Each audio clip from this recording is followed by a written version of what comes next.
Bonjour à tous, alors aujourd'hui nous sommes avec Mathilde Louvain, tête de liste de la Nouvelle Avignon Populaire. Bonjour Madame Louvain. Bonjour. Alors votre liste est soutenue entre autres par la France Insoumise, le Parti communiste français, Génération Est et Avignon Collectif. Avant de rentrer dans les questions thématiques, donc on abordera les mobilités, la sécurité, l'écologie et le social.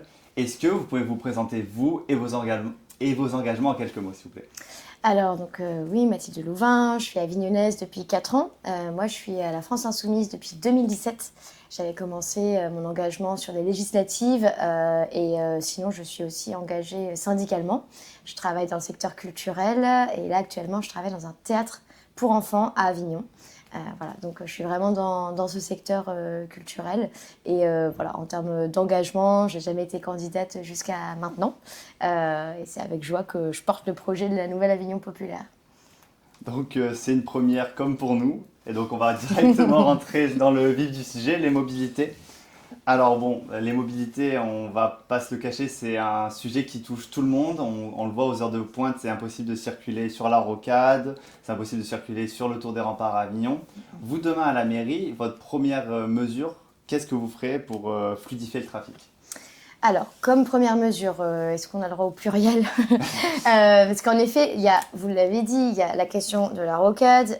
Avec la rocade, il y a la question des poids lourds, parce que c'est un enjeu à la fois de santé publique et de sécurité, où le trafic est très dense et il y a de vrais dangers pour la santé, pour la sécurité des habitants et des habitantes. Donc, une des premières mesures, c'est de travailler sur un vignettage des poids lourds pour empêcher les poids lourds de passer et de faire bénéficier le passage des poids lourds sur la rocade que à ces poids lourds qui iraient sur un site de fret qui est situé en Courtine.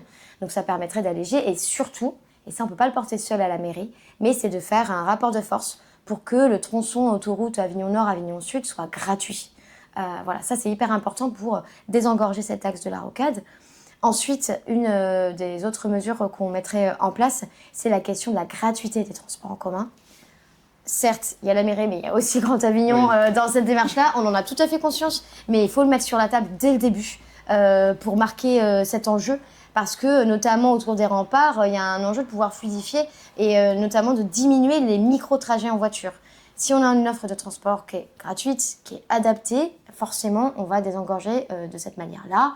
Évidemment qu'il y a la question aussi des autres types de mobilité. Par exemple, ce qui est de la voirie, des voies cyclables sécurisées, ça aussi c'est un engagement qu'on portera. La voirie, ça prend parfois un peu de temps, mais on peut quand même, en premier acte, poser justement des engagements pour aller vers des voies cyclables sécurisées. Justement, notre prochaine question, c'est un rapport à la gratuité des transports et on a relevé que ça dépendait justement de l'agglomération. Et comment vous pourriez, quels seront vos leviers d'agir pour rendre ces transports gratuits en tant que maire d'Avignon? Déjà, ce qu'il faut savoir, c'est que on l'a chiffré. Le fait de faire passer les transports en gratuité, là, il y a déjà une offre qui est plutôt adaptée pour les personnes sur conditions de ressources, etc. Donc, il y a déjà des efforts qui ont été faits, mais nous, on va aller plus loin et de le faire de manière graduelle pour pouvoir évaluer à chaque fois, voir comment ça fonctionne. Et donc, cette gratuité, si on l'appliquait, ça coûterait à l'agglomération 6 millions d'euros. Donc là, forcément, c'est très dur de se représenter. Ça paraît énorme. Mais à l'échelle de l'agglo, ça n'est pas tant que ça. Parce qu'en fait, il y a les entreprises avignonnaises qui participent avec voilà, une forme de taxe, qui participent au maintien, à la maintenance surtout de l'équipement du tram. C'est pour ça qu'en termes de budget, si on devait le rendre gratuit, ça ne représenterait que 6 millions d'euros à l'échelle de l'agglo. Donc ça, c'est bien de mettre les chiffres sur la table dès le début. Et surtout aussi, il y a un engagement pour que les personnes qui sont actuellement contrôleurs, contrôleuses, ont réfléchi à de la reconversion, notamment sur de la médiation. Voilà, sur des postes de médiation. Parce que l'idée, c'est pas de supprimer des postes comme ça, à manu militari. Ça n'a aucun intérêt. Donc voilà, ça, c'est une réflexion qui est en cours. On s'appuie notamment sur le modèle de Montpellier. Après, voilà, c'est un projet au long cours. Il faut démarrer très vite pour pouvoir le faire entendre. Après, vous le savez, l'agglo, c'est des rapports de force politique qui vont pas forcément dans l'autre sens. Mais en tout cas, l'aspect économique rentre quand on met sur la table ce budget, si on appliquait la gratuité. Une autre des propositions qui était proposée justement pour désengorger Avignon, c'était la liaison Est-Ouest, la Léo. Et dans votre programme, vous n'êtes pas positionné dessus. La maire sortante d'Avignon, justement, Cécile, elle refusait la tranche 2 pour des raisons écologiques. Vous, quel serait votre positionnement sur cette liaison Est-Ouest censée relier l'A7 à l'A9 en passant par le sud d'Avignon? Bah là, oui, voilà, c'est en fait la problématique de ce genre de choses, c'est qu'on va déplacer un problème. Évidemment que moi, je suis candidate à la mairie d'Avignon, mais c'est pas pour autant que je vais accepter qu'une situation avec beaucoup de trafic routier, notamment de poids lourds, mette en danger la santé d'autres habitants et habitantes de villes limitrophes, voire d'autres départements. C'est pas la vision qu'on porte. Donc nous, c'est pas une réalité sur laquelle on veut avancer. Puis voilà, on le sait, là, c'est en suspens, etc. Donc on essaye de réfléchir à d'autres possibilités, avec donc des choses, je dirais, à moyen terme et des choses à plus long terme, notamment la question de navettes fluviales à développer, qui pourrait être une opportunité. Donc là, c'est du développement à un, voire deux mandats, à la fois transport de biens et de personnes. Voilà, donc c'est des choses qui peuvent être intéressantes en projet d'avenir. Pour une dernière question sur les mobilités, on a un tramway qui est loin de son objectif final, disons. Quelle vision pour ce tramway? On l'a vu, on l'a entendu, les habitants et les habitantes nous le disent. Le tramway, ça peut être une bonne chose, mais en effet, il ne va pas au bout des attentes. En termes de circuit, il y a les propositions de continuer le tracé, notamment vers Agropark, etc. Et ça, clairement, c'est des choses qui nous semblent très intéressantes. On n'est pas les seuls à le porter, parce qu'encore une fois, on réfléchit en termes de besoins des usagers et des usagères. Donc là, oui, ça pourrait être cohérent, mais ce tracé, encore une fois, il faut que ça se fasse en concertation avec les habitants, les habitantes et les usagers et usagères au sens large. Les personnes qui travaillent, les commerçants, pour qu'il y ait vraiment une cohérence de ce tracé-là. Parce que le risque, c'est qu'à chaque fois qu'on fait des gros aménagements, on le pose, on en parle, et puis après on voit que les gens ne sont pas contents. Donc pour faire un peu schématique, donc de quand même poser les bases de cette concertation sur les zones prioritaires à irriguer avec le tram. Très bien, on va clore la première partie du thème, donc les mobilités, et je vais laisser Mathis poser des questions sur l'écologie. Donc au niveau écologique, la première question c'est: l'écologie est-elle une priorité pour vous? Et si elle est une priorité, pourquoi? C'est une priorité, l'écologie, et la façon dont on la définit, cette écologie, à la fois ambitieuse et populaire.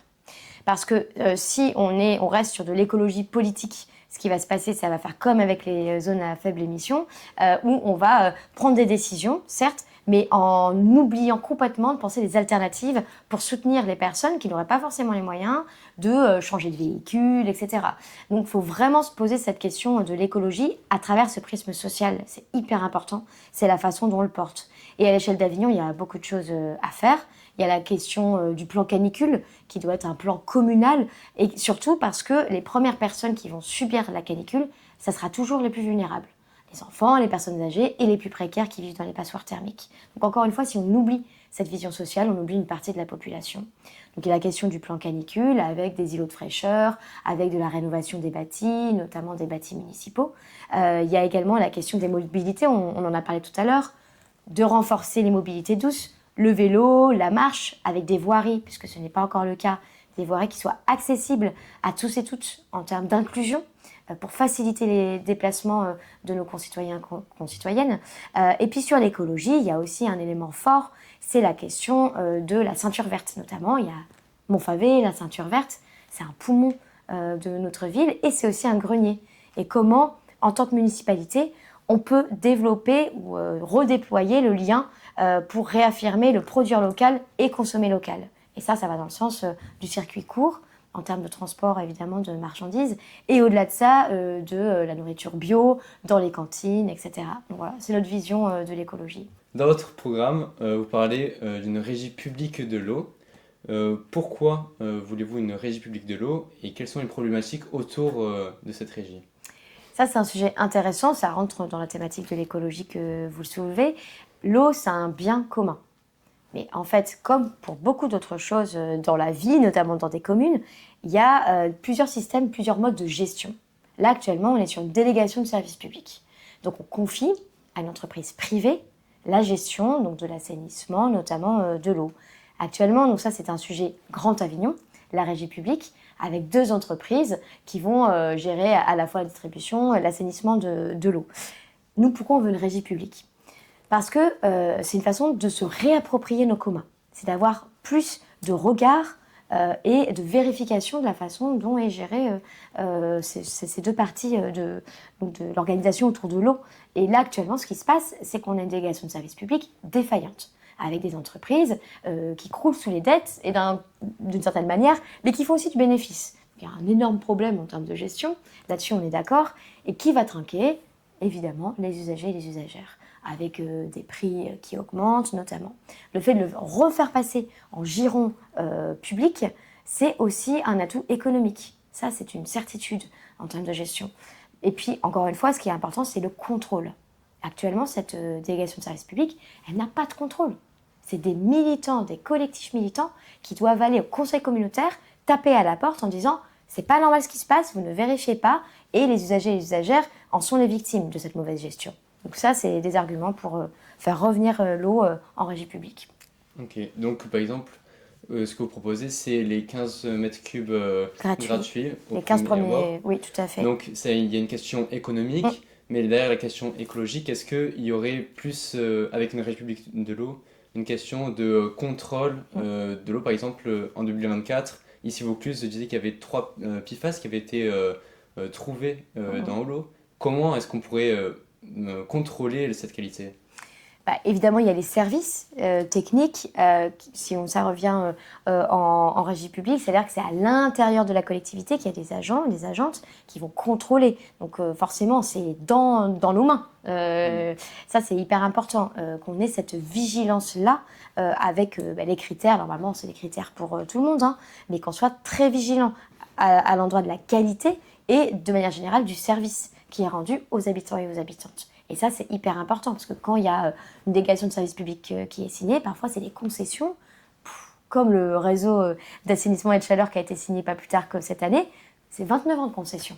Et s'il n'y a pas des organes de contrôle tout au long, comment on fait pour justement gérer ce genre de projet? C'est impossible, et les habitants et les habitantes n'ont aucune place. Quoi qu'il arrive, nous, on fera en sorte qu'il y ait des habitants et des habitantes qui siègent dans ces instances de contrôle de la régie. Bien, sur l'écologie, on a fait le tour pour nos questions. On va passer à la sécurité. Donc la sécurité, c'est un sujet qui préoccupe Avignon. Pour un rappel, à Avignon, actuellement, il y a 101,4 crimes et délits pour 1000 habitants. En comparaison avec Nîmes, c'est 67,85 crimes et délits pour 1000 habitants. L'insécurité, elle a augmenté donc depuis 2016, elle a gagné 1000 points. La commune, elle a la compétence de la police municipale, donc c'est là où elle va pouvoir jouer un rôle. De quelle manière souhaitez-vous que la police municipale occupe l'espace public? Alors, déjà, je pense que c'est bien de rappeler la façon dont nous, on voit la sécurité comme un axe de la tranquillité publique. Et encore une fois, la sécurité, c'est un sujet à Avignon, c'est une réalité, vous venez de le rappeler.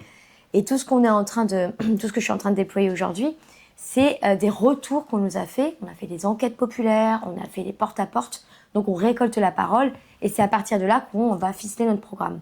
Sur la sécurité, la question notamment de la police municipale, c'est une question de mission, d'efficacité et de déploiement. Là, actuellement, l'équipe fonctionne en îlotage, par secteur.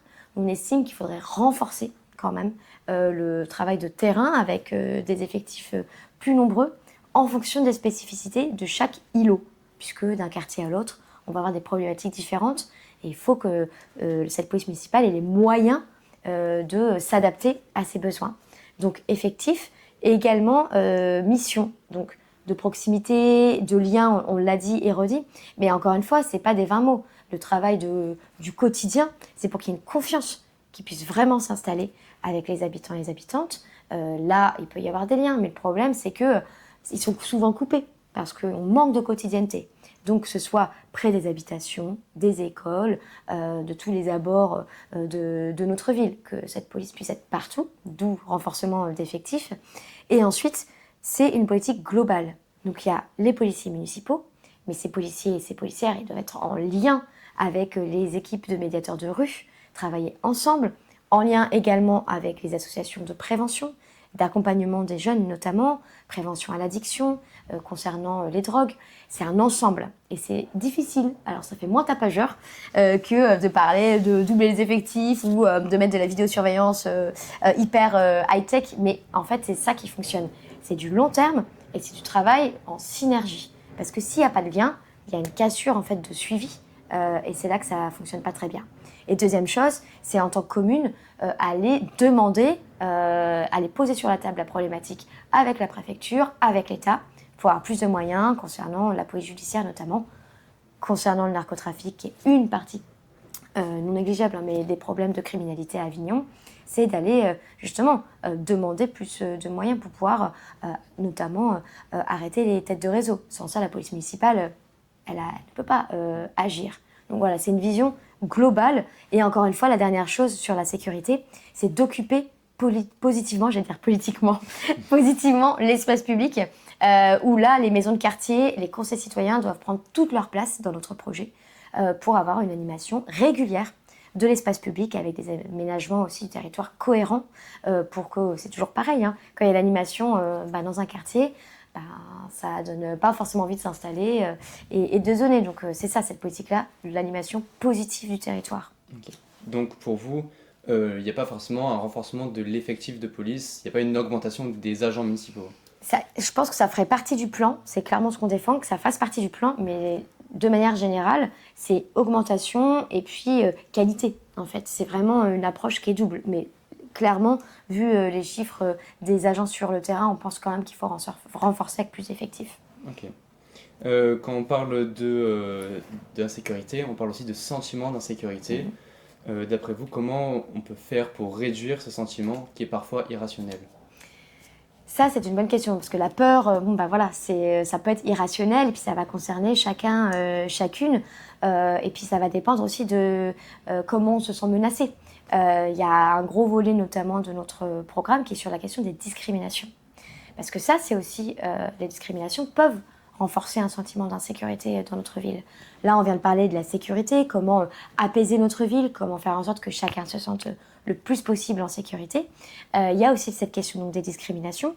Comment on met en place un observatoire des discriminations, un observatoire communal pour faire remonter les problématiques qui pourraient être liées à ces discriminations.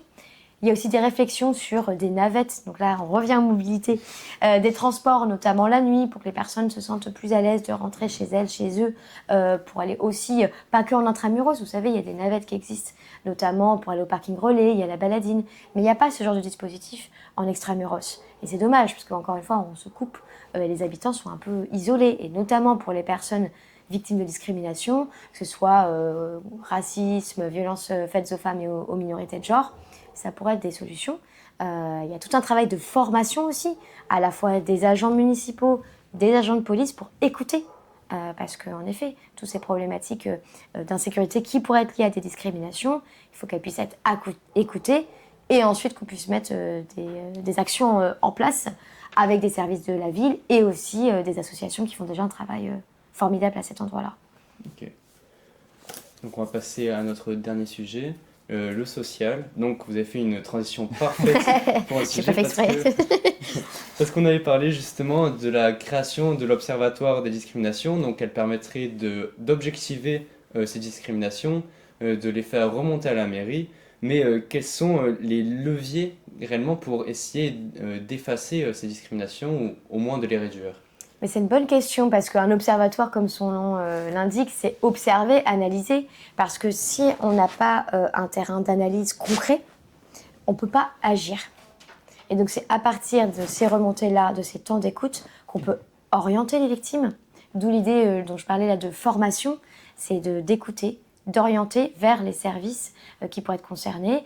S'il y a besoin de faire des signalements, notamment quand on parle de discrimination à l'embauche, ce genre de choses. Il y a aussi un appui juridique. Donc là, on est tourné pour le coup vers l'action et l'accompagnement. C'est vraiment deux faces. Et deux phases, observation, analyse, écoute, et ensuite orientation et accompagnement selon les besoins. Donc, comme je le disais, le social il a une place particulière à Avignon. Donc, le Vaucluse, c'est le 5e département le plus pauvre de France. Le taux de pauvreté à Avignon en 2021, il était à 33%. Le taux de chômage il est le plus haut dans la région, à 10,3% en 2023. Comment on fait pour aider cette partie pauvre de la population ? Et merci de rappeler les chiffres parce que je pense qu'on a tendance à les oublier ou alors on va les exploiter à mauvais escient. C'est une réalité de notre ville. Donc si on ne commence pas par ça, pareil, en termes d'analyse des besoins sociaux. Là, je reprends les termes du CCAS d'Avignon, donc du Centre d'action communal d'action sociale. C'est les besoins sociaux qui sont analysés. C'est à partir de là que la puissance publique, à travers la mairie, sur la question d'action sociale, il y a aussi le département, qui a quand même des missions de solidarité, etc., d'insertion professionnelle. Si on ne part pas de ce qui est là, les données, on ne peut pas travailler correctement. Donc à cet endroit-là, sur les données, on est vraiment pour renforcer l'action du CCAS, puisque c'est déjà structuré. Il y a différents services, que ce soit sur les crèches, sur l'accompagnement des seniors, sur les personnes en situation de précarité, de vraiment pouvoir renforcer leur budget. C'est pas juste le pérenniser, c'est aller plus loin. Ça a d'ailleurs été une bataille sur les derniers conseils municipaux où, dans la même majorité, il y avait des personnes qui poussaient pour augmenter ce budget en cohérence avec les besoins sociaux dont vous venez de parler, et d'autres qui disaient bah non, là, on arrête, on ne peut pas aller plus loin. Bah, nous, c'est pas possible. C'est une question de priorité. Un budget, c'est politique. Et pour nous, le CCAS, c'est une priorité. En termes de mesures, ce qu'on mettra en place, notamment, c'est la carte parents solo. Parce qu'en plus des chiffres que vous avez cités, il y a en fait énormément de parents solo, notamment de mères isolées à Avignon. Et on veut mettre en place cette carte parents solo qui permet d'avoir accès à des places en crèche de manière plus facile, des tarifications sociales encore plus adaptées, des droits sur les activités culturelles pour les enfants, etc. Donc d'aller dans cette direction. Et encore une fois, de pouvoir parfois mettre un point sur la table quand on estime que la situation n'est pas assez suivie à l'endroit du département. Il y a la question de l'accompagnement aux devoirs, etc. pour éviter toujours cette cassure du lien, pour qu'on puisse accompagner les enfants qui sont en situation difficile socialement et avec des foyers en difficulté, et que ça puisse être de l'enfant à l'adulte, au futur père, à la future mère qui va chercher du travail, etc. D'être à tous les endroits de cette vie, en fait. Il y a nos compétences, et puis ensuite, ce que font déjà, encore une fois, je le dis souvent, le travail des associations, mais parce qu'en fait, quand l'État se désengage et les collectivités se désengagent, les associations, elles marquent vraiment la différence. Et à minima, nous, on doit pouvoir les soutenir. Donc voilà, ça sera un renforcement de l'action municipale à l'endroit du CCAS, avec des mesures ciblées, et également un soutien renforcé pour les associations. Ok. Et ce sera ma dernière question sur le social, après on passera aux questions en vrac. Dans votre programme, vous avez une section Avignon, commune de refuge pour les exilés. Qu'est-ce qu'il est possible d'engager à l'échelle de la municipalité en ce sens?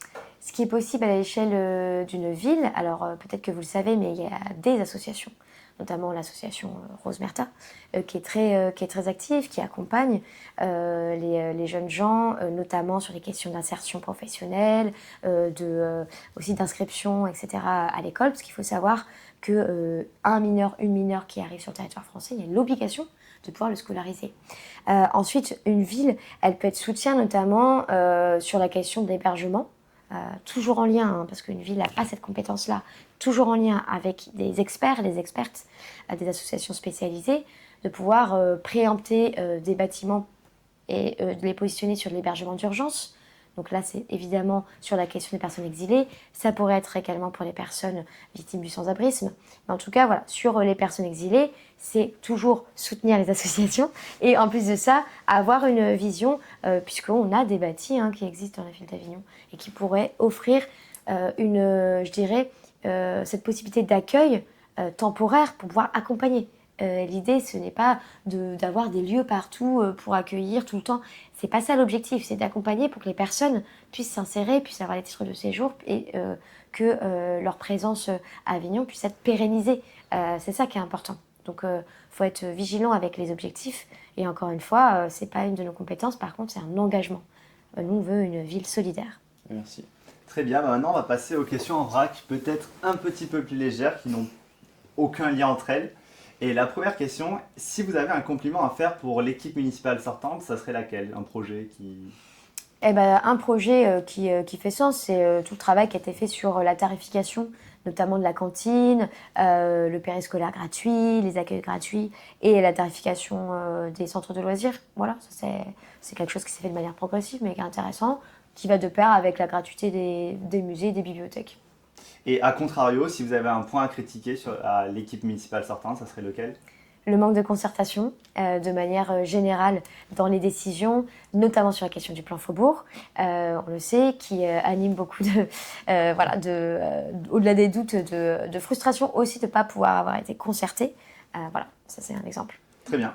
Alors, votre liste, du coup, se positionne comme une liste de rupture, mais cependant, quand on observe votre programme par rapport au programme du candidat soutenu par la maire sortante, il y a de nombreuses mesures similaires. On en a compté 14, par exemple la gratuité des transports.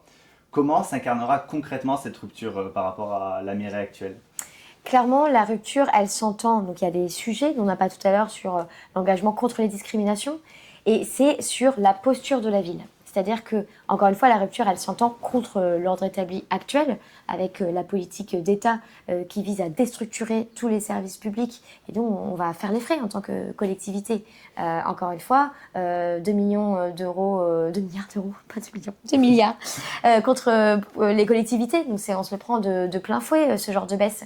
Donc, nous, on estime qu'il y a des accointances, qu'il y a même de la complicité politique à voter ce genre de budget et des responsabilités. Nous, par contre, en tant que ville, on se pose en contre. Et la rupture, elle est là. C'est de se dire, on veut s'affranchir de ce type de politique complètement néolibérale et on veut être très franc avec la façon dont on va gérer la démocratie, l'implication des citoyens et des citoyennes de manière concrète, de manière durable. Et ça, on le prend en charge. C'est pas simple, mais on le fera. Et c'est ce qui nous distingue clairement. C'est l'implication, notamment la question des discriminations et, je dirais, d'être dans une posture militante, vraiment, en tant que ville, d'aller toquer aux bonnes portes, que ce soit préfecture, département, agglomération, État, ce qui n'a pas forcément été le cas de l'actuelle majorité. Alors, notre dernière question, ça sera peut-être une question un peu plus philosophique. Alors, comme point clé de votre programme, en premier, c'est une révolution citoyenne au cœur du programme. Donc ça passe notamment par le droit d'interpellation et le renforcement de contre-pouvoirs. Mais du coup, la question philosophique, comment comptez-vous agir si les citoyens vont à l'encontre d'une décision que vous pensez foncièrement bonne, mais que ces derniers vont à l'encontre de cette décision ? Quelle serait votre position ? Vous serez plutôt pour une solution démocratique ou pour un processus démocratique ? C'est une très bonne question. Et justement, quand je disais tout à l'heure qu'on le prend vraiment en charge, cette question de la démocratie, alors participative, ça va pas dans le bon sens de ce qu'on veut dire. On pourrait dire démocratie directe, c'est pas grave pour les termes. Mais ce qui est sûr, c'est que c'est un peu le jeu. Donc c'est à nous de mettre en place un système qui soit cohérent, où les personnes doivent se sentir partie prenante, doivent pouvoir s'impliquer. Et oui, c'est un risque. Clairement. Après, on se base aussi sur des expériences qui ont pu avoir lieu en Suisse, mais pas forcément, en France également. Et il se trouve que ce genre de situation n'arrive pas forcément de manière très régulière. Par contre, l'enjeu, c'est qu'on s'en saisisse. Très bien. Et pour conclure, est-ce que vous avez un mot de fin à rajouter, quelque chose qu'on n'a pas évoqué et qui vous tient à cœur ou... Bah oui, je pense que ce qu'on peut dire, c'est, quand vous disiez la rupture, c'est aussi la rupture avec une dynamique, avec qui veut aller chercher cette mairie. Et on est une équipe, vous l'avez dit tout à l'heure, on est une union qui rassemble des personnes d'horizons différents et différentes, élus, non élus, des personnes qui viennent de la société civile, des militants et des militantes politiques. Donc ça, c'est une force que je revendique. Et quand on parle de renouvellement politique par la base, bah, je crois qu'on y arrive. Je vous remercie du temps que vous nous accordez. Merci beaucoup.